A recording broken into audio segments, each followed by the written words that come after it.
Death is not the end, it's just the beginning of a story you've never heard. I died. I saw what's beyond. And I came back to tell you. My name is Lazarus, the one he raised. I crossed the line between breath and silence, between time and eternity.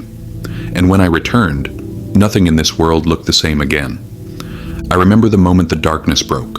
A voice, his voice, cut through the silence of the grave. Lazarus, come forth. John 11:43. And in that instant death obeyed. My heart beat again, my body moved, my spirit returned. I was a friend of Jesus. I ate with him, laughed with him, walked the roads of Bethany beside him. But I never understood who he truly was until I heard his voice call me from the other side. When you've seen the darkness of death and the light of resurrection, when your own tomb becomes the altar of his power, you don't just live again, you live differently. What if I told you I've seen beyond the veil? What if I could describe the exact moment life left my body, the weight of breath fading, the world going dim, and what waited for me on the other side? For millennia, humanity has asked what happens when we die. You've heard myths, guesses, philosophies, but I'm not here to speculate. I am Lazarus. I died, and I returned. You know my name from a single story in John's Gospel, but you've never heard it like this. Not as a miracle on a page, but as a heartbeat that stopped and started again. Prepare to step into my grave and see for yourself what it was like to die and to live again. Welcome to Testament Unspoken, where we bring biblical stories to life through the eyes of those who lived them. Each episode offers a raw, first-person perspective on some of the most powerful figures in Scripture, told with emotion, honesty, and depth. Please subscribe for more stories like this. What if I could describe the exact moment life left my body, and what waited for me beyond breath? For generations, humanity has asked the same question. What happens when we die?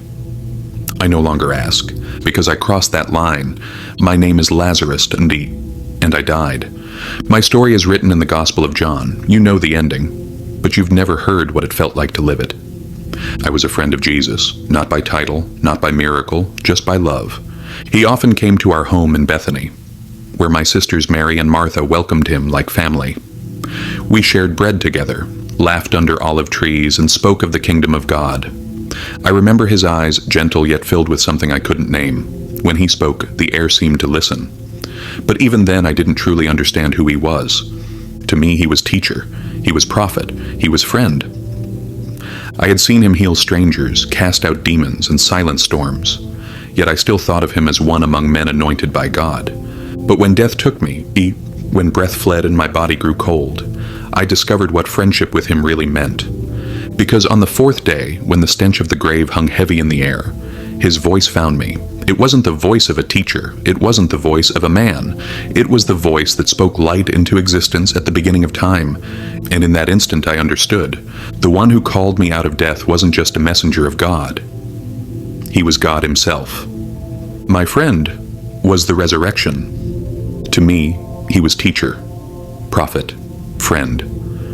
I had seen him heal strangers, command the seas, and silence the proud, but I still thought of him as a man anointed, not as the anointed one himself.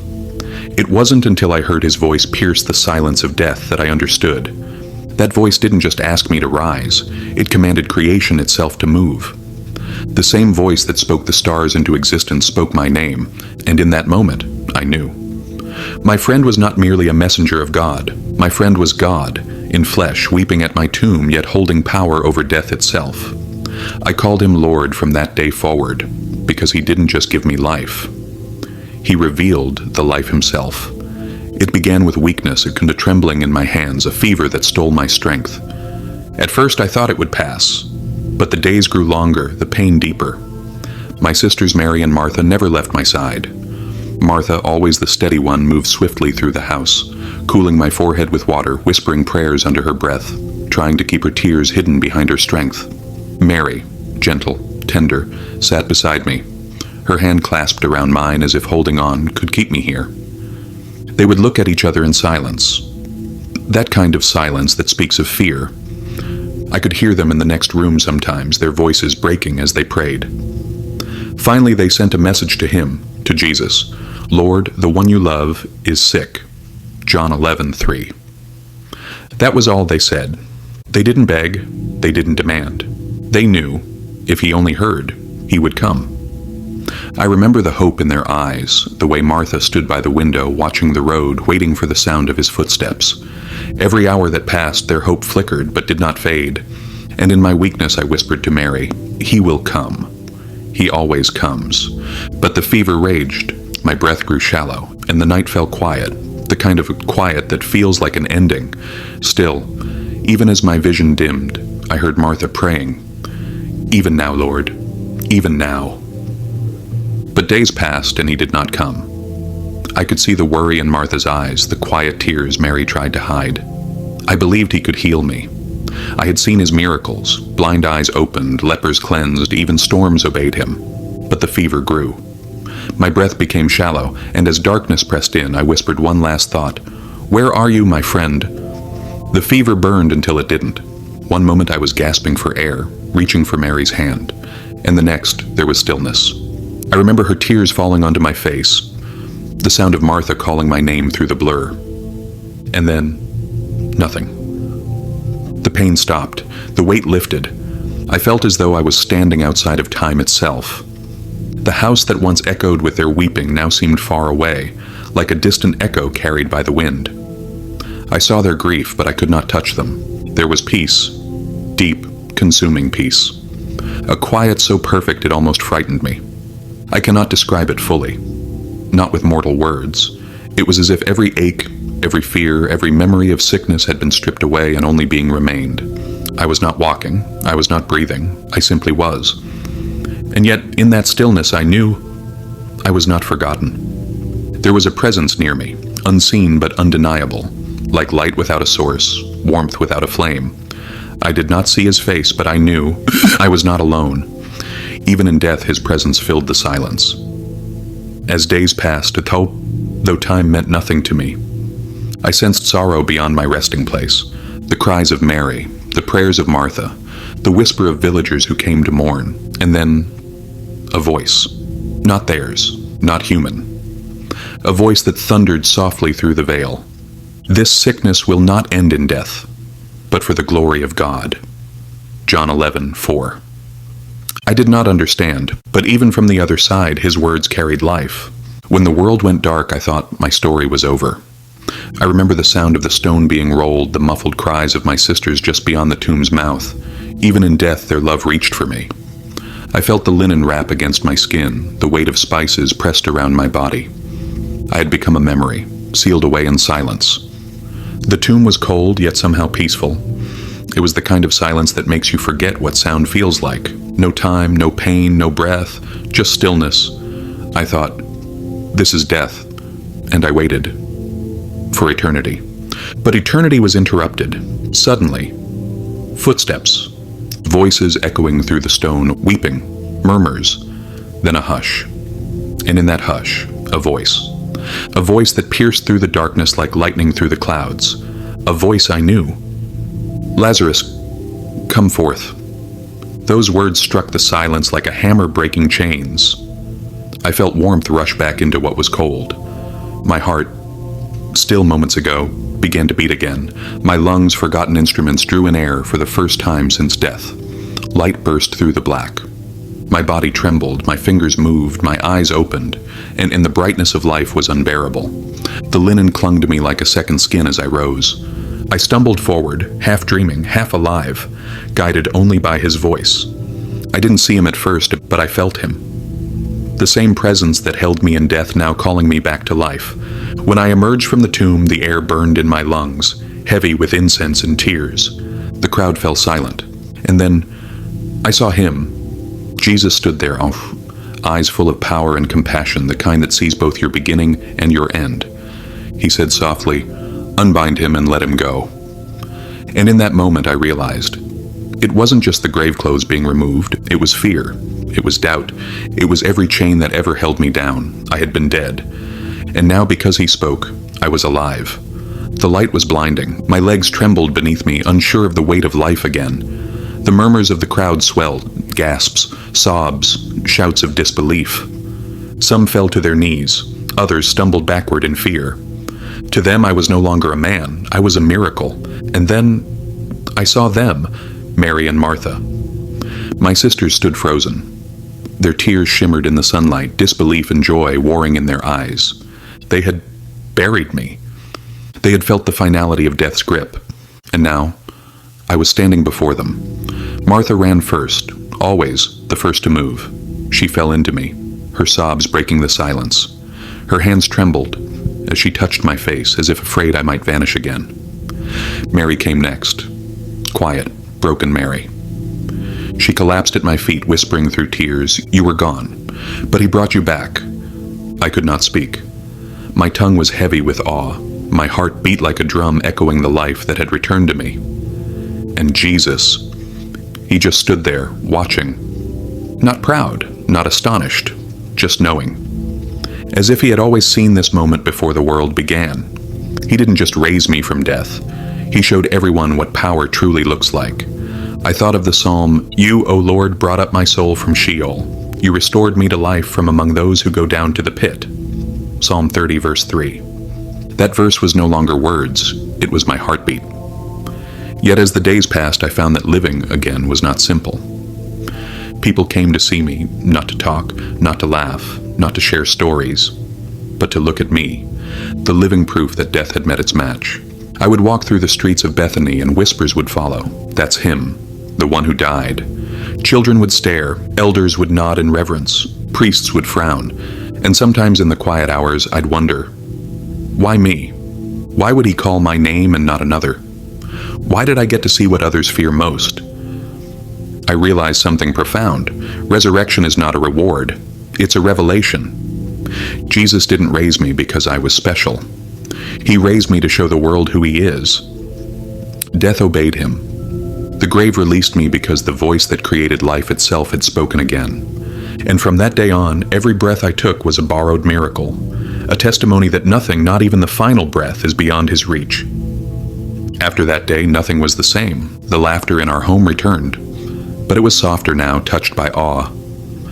Mary would often sit at his feet again, her eyes full of questions she never spoke. Martha busied herself serving him, yet every glance she gave me was a reminder. She had seen the grave lose, and I lived between two worlds, the world of the living and the memory of where I had been. Sometimes in the stillness of night I would remember that place. Not darkness, but silence. A stillness so deep it had no name.